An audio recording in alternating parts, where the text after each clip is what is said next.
ఈ పళని సుబ్రహ్మణ్య స్వామి గుడిలో పూజ ఎట్లా ఉంటుందంటే, సూర్యుడు ఉదయించక ముందు కొండెక్కాల. సూర్యుడు ఉదయించక ముందు ఇంట్లో స్నానం చేసి, లేకపోతే దారిలో ఒక వాగు ఉంటుంది, ఆ వాగులో స్నానం చేసి కొండెక్కాల. సూర్యుడు ఉదయించక ముందే గుడి లోపలికి వెళ్ళిపోవాలి. గుడి లోపలికి వెళ్తే పెద్ద తొట్టి ఉంటుంది. స్టార్ట్ చేస్తాడు. అయ్యా ప్రసాదం ఎలా తయారు చేస్తాడు, అందరూ చెవిలు రెట్టించుకోనండి.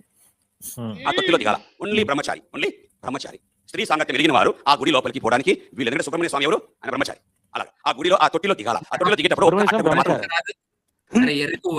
ఎవడరా చెప్పారు, ఎవడు చెప్పాడు నీకు? అరే నువ్వు పళని ప్రసాదం గురించి ఏమైనా తప్పుడుగా మాట్లాడావంటే పిసుగుతాను. ఎంత పవిత్రంగా చేస్తారు ఆ ప్రసాదాన్ని అసలు. ఏనండి అంత పవిత్రంగా చేస్తాడు కుమార్ చెప్పాడు. చిన్న లంగోట్ ఉంటుంది, మాకు ఒక లంగోట్ కట్టుకొని అందులో దిగాల. సూర్యుడు అస్తమించేంత వరకు ఆ గుంటలో ఉండాలి. ఆ పెద్ద తొట్టి, ఆ పెద్ద తొట్టిలో ఉండాలి. ఏం చేయాలి, అక్కడ 15-20 మంది యవనస్తులు ఉంటాం. అక్కడ సైడ్ లో రాడ్ ఉంటుంది, దాన్ని పట్టుకొని కాళ్ళతో తొక్కుతా ఉంటాం. ఆ గుడికి వచ్చే ప్రసాదాలు, అట్టి పండ్లు, తర్వాత యాపిల్ పండ్లు అన్ని ఆ తొట్టిలో తీసుకొచ్చేస్తారు. వాటన్నిటిని కూడా కాళ్ళతో తొక్కుతాం. తొక్కి రోజంతా తొక్కిన తర్వాత దాన్ని తీసి సీసాల్లో వేసి జనాలకి ఇస్తారు. దాన్ని పంచామృతం అంటారు. మీరు నవ్వుతారు కానీ సత్యం ఏమంటే అది తెచ్చుకొని ఇంట్లో పెడితే నెలల తరబడి దానికి బూజు పట్టదు. వీళ్ళ గేమ్ ప్లాన్ చూసావా?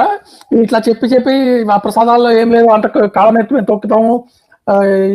స్విట్జర్లాండ్ లో తర్వాత అండి ఈ చెత్తలంబడి కొడుకు ఏంది ఆ ప్రసాదం తయారు చేయాలంటే, అక్కడ పూజ చెయ్యాలంటే అసలు బేసిక్ గా ఈడు స్త్రీ సంయోగం ఎరుగు ఉండకూడదంట.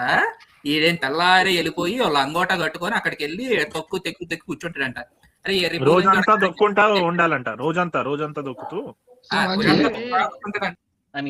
అంటే ఆ దేవుడు గొప్పవాడు కాదు. ఆ దేవుడు గొప్పవాడు కాదు. మా చెమట దాంట్లో కారుతుంది కాబట్టి 20 మంది యవనస్తులు రోజంతా తొక్కుతా ఉంటే ఆ గది లోపల ఆ గుట్టలో ఆ చెమట పోయి ఏం చేస్తుందంటే అది పాడు కాకుండా దాన్ని భద్రం చేస్తారు. పురుగులు బట్టి వస్తావు నువ్వు, నిజంగా చెప్తున్నావు కదా.